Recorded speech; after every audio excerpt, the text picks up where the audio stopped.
was raised in a Christian home. My parents, we went to church every week, and I was confirmed and I was baptized and did all that, and I had a good, loving family. My parents were good family. My dad was alcoholics and always saying, I'm never going to be like that.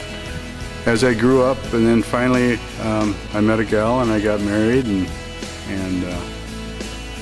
we had 2 kids together. They got a little older. We decided that we should probably get them to church. So we started going to a church. I believed God existed, and I believed in God. I truly did. Yeah, I was a fan at that point. My drinking progressed, and I started in AA and stopped drinking, and things started looking up. But after the divorce, I started gradually using again. Meanwhile, I did get back into church with my kids, and I met my wife now, Barb. We started dating, and I just gradually started drinking, and it wasn't a problem just yet, but it was going to be. Pretty soon I was going to lose everything again. I was going to lose my kids, and I was going to lose Barb, and my life was changing quick, and so I ended up in treatment. I went through a treatment program, and it was just a roller coaster ride. I was being a fan with God through that whole thing. Something was missing.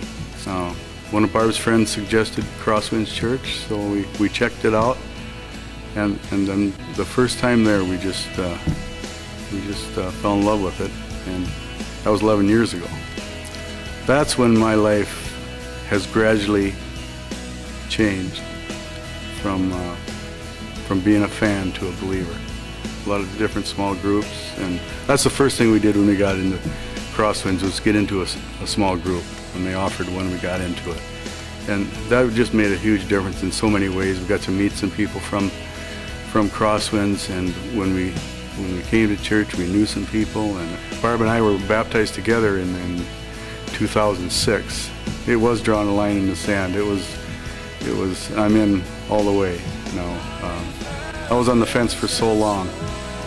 I got introduced to a Rochester Network for Reentry. It's a Christian house that invites people that are coming out of prison and to adapt back to the real world. And that's just a blessing from God. Before I came to faith, my life was self-centered. It was all about me. I came first. Now, in my life, when I'm down, when things aren't going right, I know where to go. Christ is right there beside me at all the time, and I get him to my Bible now. I know where to go. Christ is there waiting for me.